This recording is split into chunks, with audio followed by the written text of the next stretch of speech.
Doğu Türkistan'a akın akın yerleştirilmekte olan Çinlilerin sayısı gün gün artmaya devam ederken buna ek olarak Çin Komünist Partisi'nin Uygur kızlarını Çinli erkeklerle evliliğe zorlaması da yoğunlaşmaya başladı.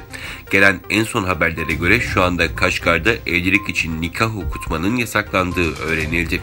Özgür Asya Radyosu'nun haberine göre bilgilerin teyit edilebilmesi için Tokkuzak ilçesi halk hükümetiyle iletişime geçildiği, karşı taraf üst düzey bir yetkilinin tüm soruları yanıtsız bıraktığı, diğer bir yetkilinin ise şu an bölgede nikah okutmaksızın doğrudan evlilik cüzdanı verildiğini ifade etmesiyle iddiaların doğruluğu açığa çıkarıldı.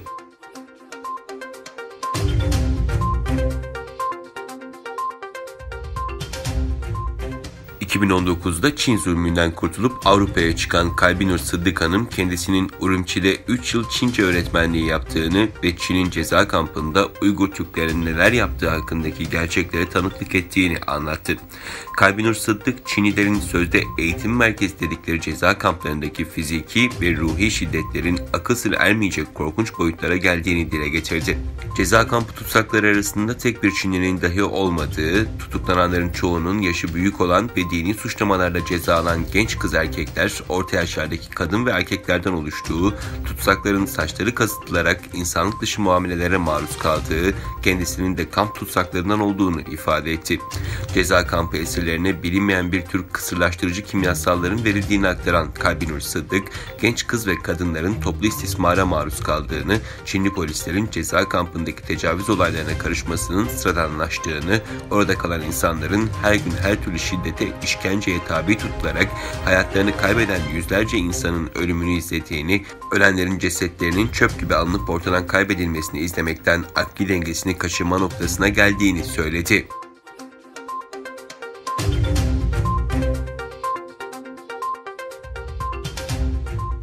Doğu Türkistan'da devam eden trajediler hakkındaki daha fazla kanıtın dış dünyaya yayılmaya başladığı şu dönemde ABD Dışişleri Bakanlığı Çin hükümetinin bölgedeki ilgili önlemlerini bir kez daha sert dille eleştirdi. Fox News'in bu konudaki ziyaretini kabul eden ABD Dışişleri Bakanlığı Sözcüsü Morgan Ortagus, Çin hükümetinin yıllardır bölgedeki hastanelerde Uygurlara hedef alan zorla kürtaj ve doğum kontrolü uygulamaları ile ilgili biz bu zulümlerin sonuçları hakkında çok endişeliyiz ifadesini kullandı. Çin hükümeti şu ana kadar bu konuyla ilgili tüm eleştirileri reddetmiş, uluslararası raporları ve Adrian Zenz gibi uzman görüşlerini itibarsızlaştırmaya yönelik çalışmalar yürütmüştü.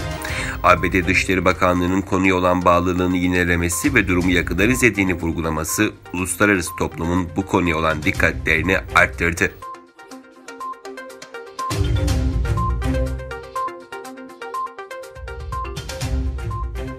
ABD Dışişleri Bakanı Mike Pompeo, Amerikan basınına yaptığı açıklamada İran'a uygulanan silah ambargosuna değindi. Bakan Pompeo, İran'a yönelik uygulanan yaptırımlara uymamaları halinde Rusya ve Çin'e karşı her şeyi yapacaklarını dile getirdi. Pompeo, Birleşmiş Milletler'in yaptırımları geri geldiğinde sizi temin ederim ki ABD, Çinlilerin ve Rusların İran'a bizi tehdit eden silah teslim etmek için cephaneliğindeki her şeyi kullanacak. Ayrıca küresel silah tedarikçisi olma amacıyla para alamamaları için de elimizden gelen her şeyi yapacağız ifadesini kullandı.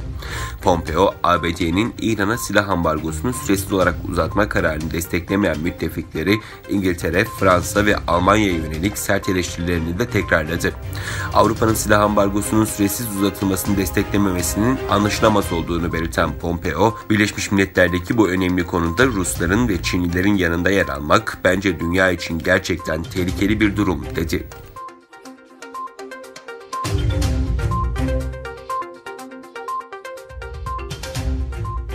Çin'in Şangay kenti Yangtze Nehri açıklarında 2 gün önce petrol tankeriyle yük gemisinin çarpışması sonucu meydana gelen kazada kayıp 14 kişiden 8'inin cansız bedenine ulaşıldı. Çin'in Şangay kenti Yangtze Nehri açıklarında geçtiğimiz Perşembe günü 3000 ton benzin taşıyan petrol tankeriyle bir yük gemisi çarpışmış. Kaza sonucu petrol tankerinde yangın çıkarken yük gemisi ise çarpışmadan kısa süre sonra batmıştı. Kazanın ardından 3 kişi kurtarılırken 14 kişiye ise ulaşılamamıştı.